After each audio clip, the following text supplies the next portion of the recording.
తెలుగు వార్తా విహారంకు స్వాగతం. నమస్కారం.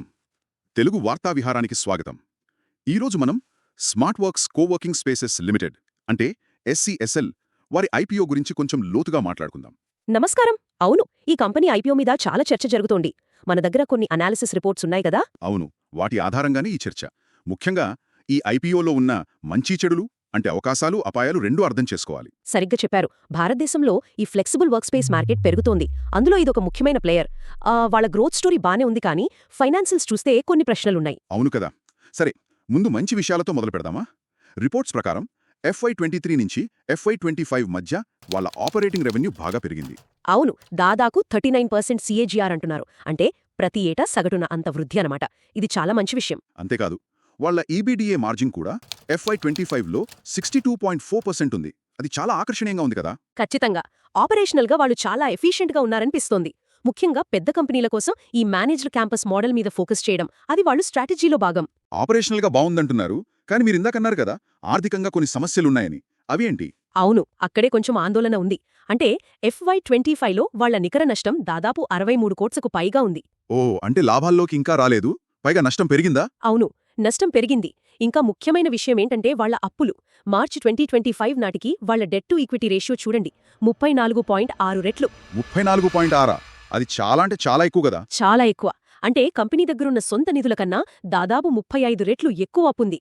ఐపీఓ డబ్బుతో కొంత తీర్చినా కూడా ఈ అప్పుల భారం అంటే లివరేజ్ ఎక్కువగానే ఉంటుంది. నిజమే, ఇంత అప్పుంటే చిన్న ఆర్థిక ఇబ్బందొచ్చినా తట్టుకోవడం కష్టమేమో. ఖచ్చితంగా. హై లివరేజ్ ఎప్పుడు రిస్కే. దీనికి తోడు వాళ్ల రెవెన్యూలో 75% పైగా కేవలం 4 నగరాల నుంచే వస్తుంది. అంటే ఆ నగరాల్లో మార్కెట్ తగ్గితే కంపెనీ మీద పెద్ద ప్రభావం పడుతుంది. అవును, అదే జియోగ్రాఫికల్ కాన్సంట్రేషన్ రిస్క్. ఇంకో విషయం, ఈ మధ్య వాళ్ల సీట్ రిటెన్షన్ రేటు అంటే పాత క్లయింట్స్ కంటిన్యూ అవ్వడం 87% తగ్గిందట. తగ్గిందా? అవును. అలాగే కాంట్రాక్ట్లు ముందుగానే రద్దు చేసుకోవడాలు కూడా పెరిగాయని రిపోర్ట్స్ చెప్తున్నాయి. ఇది వాళ్ళు చెప్పే స్టికీ క్లయింట్ థీసిస్ని కొంచెం బలహీనపరుస్తుంది. ఇన్ని రిస్కులు పెట్టుకుని ఐపీఓకి వస్తున్నారన్నమాట. సరే, ఈ ఐపీఓ వివరాలు కూడా చూద్దాం. ఎప్పుడు మొదలవుతుంది? జులై 10న మొదలై జులై 14న ముగుస్తుంది. ధర కూడా 387 నుంచి 407 రూపాయల మధ్య పెట్టారు. కనీస పెట్టుబడి ఎంత పెట్టాలి? ఒక లాట్కి 36 షేర్లు. అంటే గరిష్ట ధర 407 రూపాయలతో లెక్కిస్తే కనీసం 14,652 రూపాయలు పెట్టుబడి పెట్టాలి.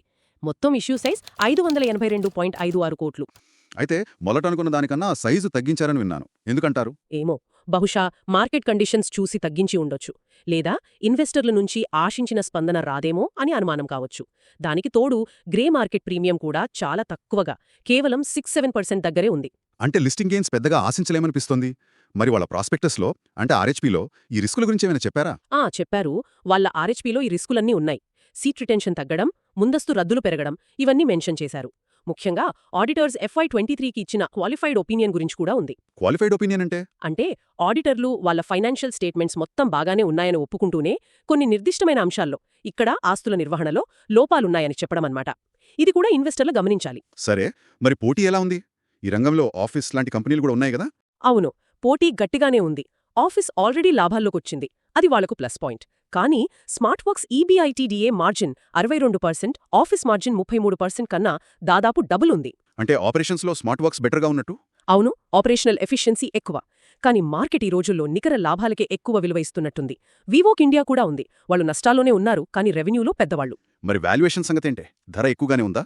పోస్ట్ ఐపీఓ వాల్యుయేషన్ చూస్తే price to book PB ratio 8.4 రెట్లు, EV/EBITDA 9.7 రెట్లుగా అంచనా వేస్తున్నారు. ఈ లెక్కను చూస్తే భవిష్యత్తు వృద్ధిని చాలా వరకు ఇప్పటికే ధరలో కల్పిస్తున్నట్టు అనిపిస్తుంది. అంటే ఇక్కడి నుంచి పెద్దగా పెరగడానికి స్కోప్ తక్కువగా ఉండొచ్చు. ఓకే, ఇన్ని విషయాలు చూశాక పెట్టుబడి పెట్టాలనుకునే వాళ్లకు మీ సలహా ఏంటి? చూడండి, ఇది కొంచెం క్లిష్టమైన పరిస్థితి. అధిక వృద్ధికి అవకాశముంది నిజమే, కానీ ఆర్థిక రిస్కులు కూడా అంతే ఎక్కువగా ఉన్నాయి. ముఖ్యంగా ఆ అప్పుల భారం. అవును. కాబట్టి ఎక్కువ రిస్క్ తీసుకోగలిగి లాంగ్ టర్మ్ అంటే కనీసం 3 నుంచి 5 ఏళ్లపాటు హోల్డ్ చేయగలిగే ఇన్వెస్టర్లు జాగ్రత్తతో సబ్స్క్రైబ్ చెయ్యొచ్చు. సబ్స్క్రైబ్ విత్ కాషన్ అని కొన్ని రిపోర్ట్స్ సూచిస్తున్నాయి.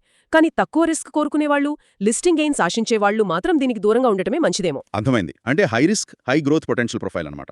సరే, ముగించే ముందు ఒక ఆలోచన.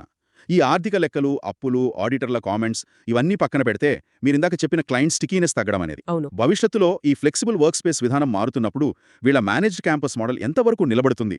దాని ప్రాథమిక విలువ ప్రతిపాదన ఇది ఎంతవరకు సవాలు చేస్తుంది? ఇది కూడా ఆలోచించాల్సిన విషయమే కదా. ఖచ్చితంగా. అది చాలా ముఖ్యమైన ప్రశ్న. దీర్ఘకాలంలో వాళ్ల బిజినెస్ మోడల్ సస్టైనబిలిటీని ఇది ప్రశ్నిస్తుంది. ఈ విశ్లేషణ అందరికీ ఉపయోగపడిందని ఆశిస్తున్నాము. మరిన్ని ఇలాంటి లోతైన విశ్లేషణల కోసం, అలాగే మార్కెట్ అప్డేట్స్ కోసం మా తెలుగు వార్తా విహారం ఛానల్కు సబ్స్క్రైబ్ చేసుకోవడం మర్చిపోకండి. ధన్యవాదాలు. ధన్యవాదాలు. ఈ ఐపీఓ కోసం దరఖాస్తు చేయడానికి డిస్క్రిప్షన్లో ఉన్న లింక్ను క్లిక్ చేయండి.